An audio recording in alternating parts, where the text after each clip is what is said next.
everyone, my name is Kiki, and together with Esteban and Ryan, we are Vector to the Heavens, and today we are presenting our exploration of support vector machines. For this project, we decided to do image classification, which can be done with many algorithms, but we decided to work with SVM. SVM is a supervised learning algorithm that can be used for classification and regression, though it is mostly used for classification. One particular utilization for image classification is identifying different areas for types of land use or assessing an area for potential natural disasters or environmental hazards. So we are exploring different environments using Keras from TensorFlow and scikit-learn in Python, and we'll be using the Corel dataset to identify those landscapes. In the Corel dataset, there are over 10,000 images divided manually into different categories. The images were 80 pixels by 120 pixels and vice versa. We chose to work with a subset of the scenery files from this database. In order to minimize the categories, we decided to combine some of the subsets that were similar into more general categories, which we've listed below. So we looked into many ways the Corel dataset was used and how we could use SVM for image classification. The first article we looked at used the Corel dataset to label images with more than one label. So when you see a sunset on the beach, it would get both a sunset and an ocean label. Then we looked into how to improve the SVM model. So SVM was originally a binary classifier. So using 1 against all and 1 against 1 with max wins, it was proven that the model could classify images into more than 2 classes and still be efficient. Another study showed that using binary decision tree with SVM instead of pairwise coupling could improve the overall model, and using weights on the features based on relevance rather than just weighting all the features the same improved the model's overall accuracy. And lastly, we looked at scaling the SVM model. So the Corel dataset is considered a medium-sized dataset. However, the ImageNet dataset contains over 1.2 million images and is considered a large dataset.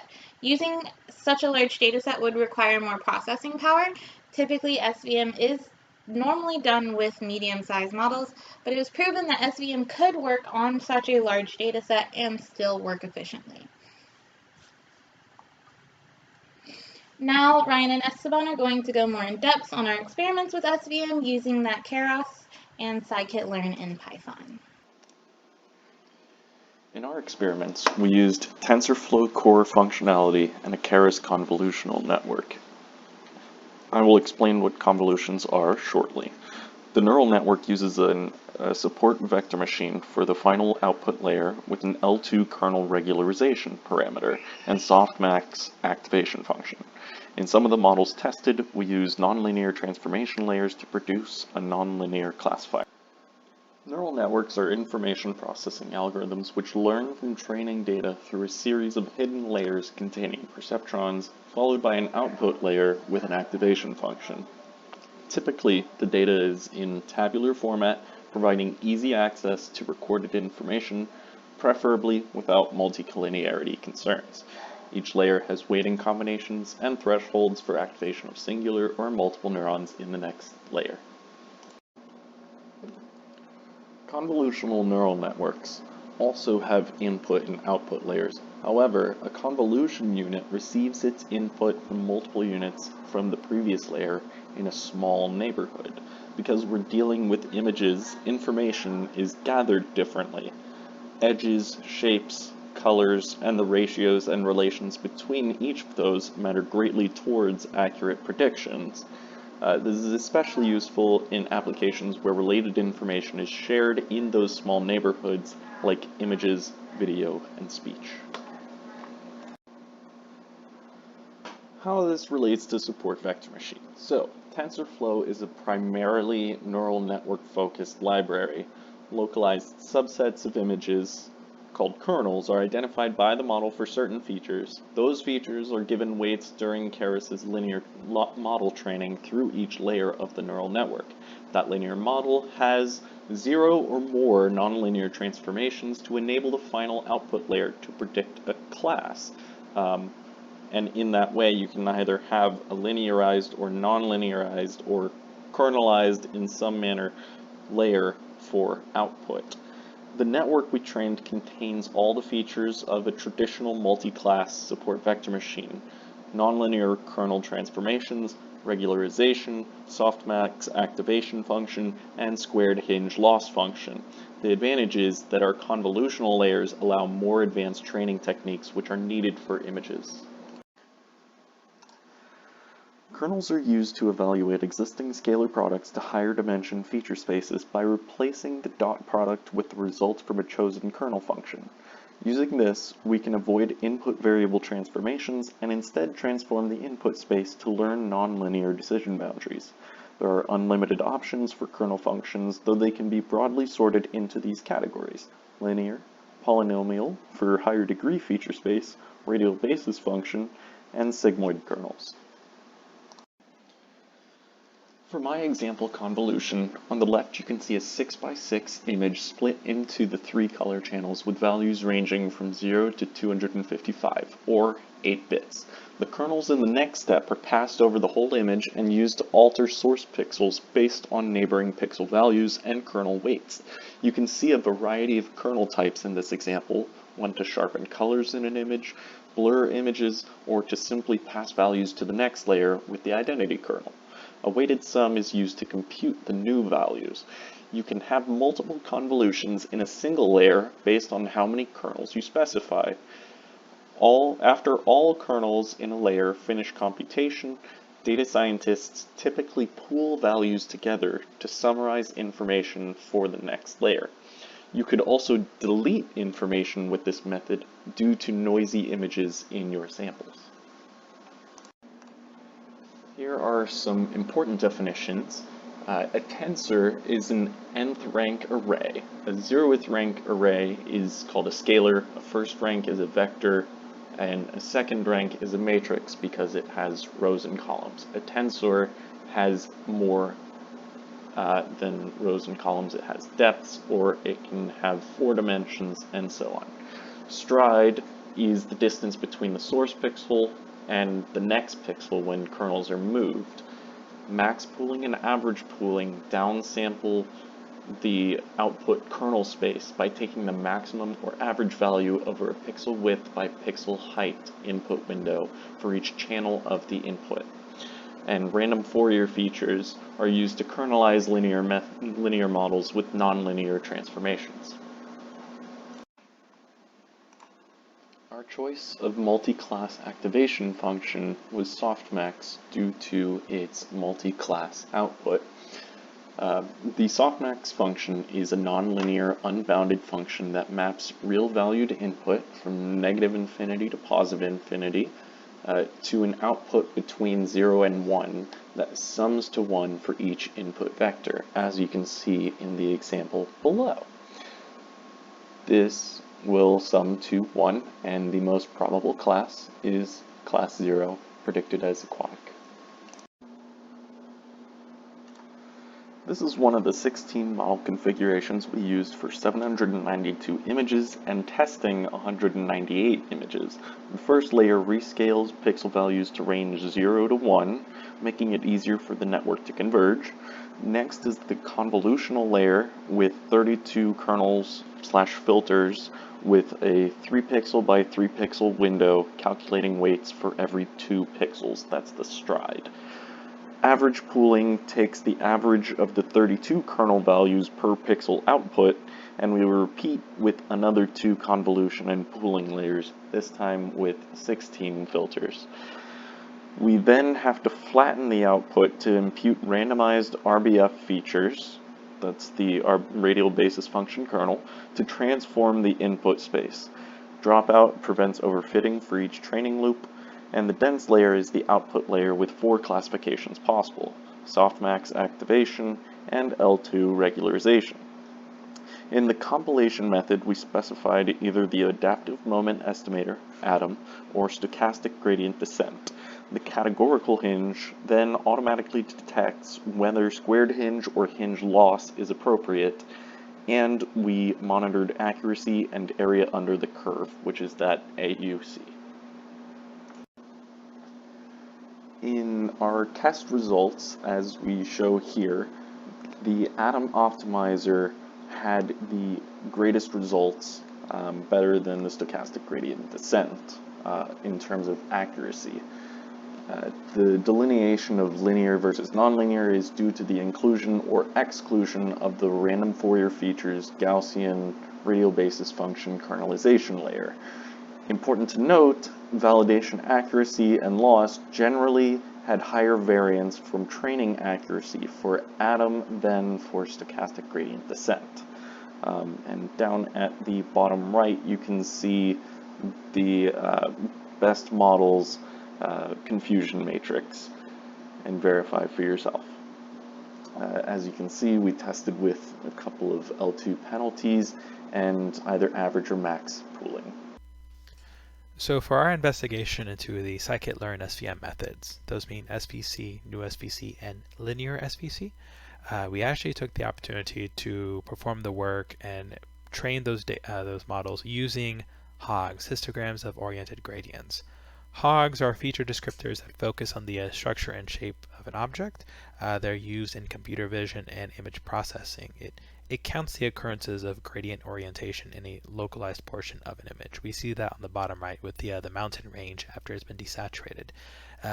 It results in overall feature reduction, lowering that complexity of the image while maintaining as much variation as possible for analysis. Once you've converted your images into HOGs, they're used as inputs into model classifiers like any other piece of data, right? We went ahead and took the images out of their appropriate folders, which served as their labels, aquatic, countryside, and mountain form. We stored their labels, and then we converted the images into number arrays. They also went through a desaturation process, a hogifying process that converted it into the histogram of gradients, and finally there was a normalization using a scaling method. We had an 80% train, 20% test allocation. This was randomized. The 80% train was used to train and fit the models, as we see new SVC and linear SVC, and these resulting models were tested against the 20% set aside for that purpose. We tried several things in order to tweak the parameters of the three models to get the best results, and this is discussed further on the slides.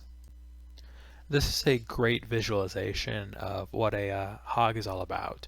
We're zooming in here at the top of Usain Bolt's head, and we can see that this zooming in has shown us in the middle right here an 8x8 block section where there is an analysis of the gradient descent of these individual cells relative to the cells around them, in this case based off of the intensity of the color. Right? This magnitude and direction can then be encapsulated as numbers, which we see on the right-hand side with the gradient magnitude and gradient direction charts. So from scikit-learn, right, we're focusing on its own implementation of the SVM methods. We're testing 3 of its methods from that particular package. We're testing SVC, new SVC, and linear SVC. They train the same way. They take in a number of samples and the features to be fitted for, right? And they also take in a variety of parameters prior to the initial training. For the SVC and new SVC, they're actually very, very similar. This is mentioned several times in the documentation. What's pointed out as being particularly different is their support vector classification. SVC has C support vector classification. New SVC has the V support vector classification. Both of them take in a variety of parameter types, including different types of kernels, such as sigmoid, polynomial, linear, and RBF. Linear SVC, as could be imagined, only takes in the linear kernel, right? You can choose between different types of hinge loss functions, and it has an advantage over the other two, though. It scales better with larger samples. SVC and new SVC can have issues training and fitting once data sets become larger or denser, one of the two, something to be aware of.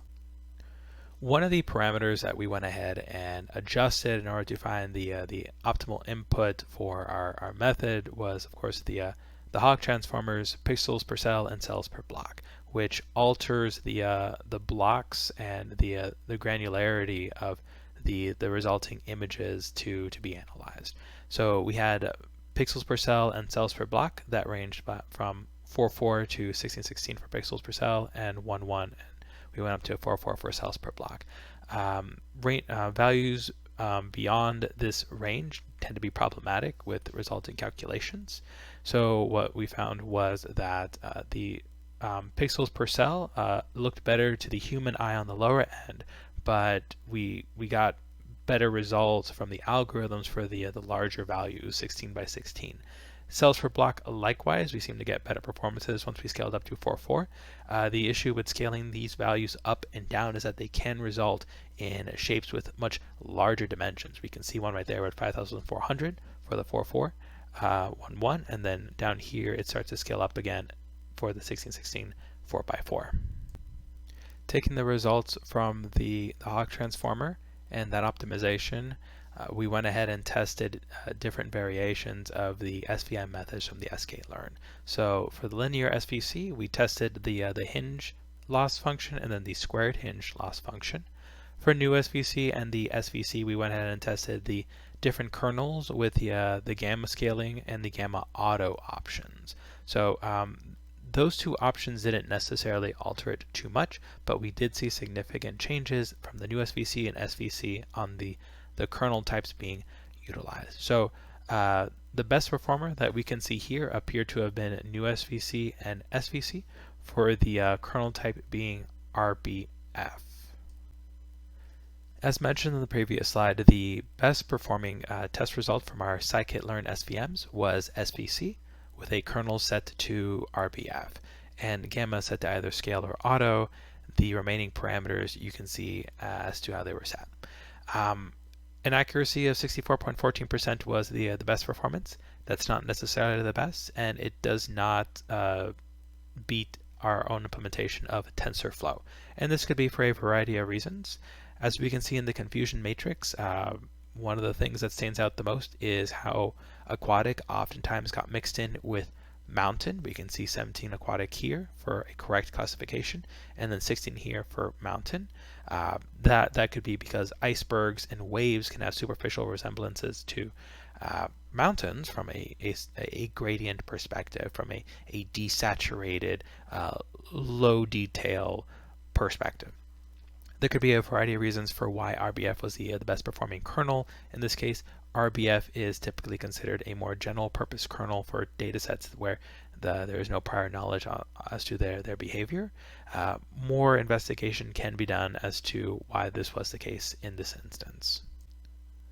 As mentioned, there are a host of directions that we can go into if this research is ever expanded upon, right? There's a huge variety in images, even within our own particular labels, countryside, aquatic, and rock form. They're all subjectively labeled. There is an implicit bias in that. That could be a research area. There could be additional, fine-grained classification with additional labels, multiple labels, and an analysis of the different types of model fits and false positive and false negative type of classifications. Feature augmentation is another one, right? We could look into additional algorithms to add more granularity and detail to the analysis, right, in order to get the more accurate results. So examples of these image augmentation techniques, right, that would be interesting topics to dive into if this project were expanded upon might be color histograms, and then really expanding upon color as kind of a global constant to really take in as a whole. So I think an example of this might be the amount of blue hues that be present in aquatic environments, right? We could really go into shape analysis, hue movements, zernic moments. Texture could be another big thing to continue investigation into. Hartley texture, local binary patterns. We could have threshold adjacency statistics. We could have further image augmentation on the local, the smaller level, right? So we have SIFT, SURFT, ORB, and BRIEF. And finally, here are some of the libraries and tools that were used during the production of this particular project. I wanted to also use this time to thank Dr. Jia Liu for this semester and this class. I think I speak for the entire team when I say that we learned a lot. This has been an exploration of SVM, support vector machines, by Vector to the Heavens. Thank you so much.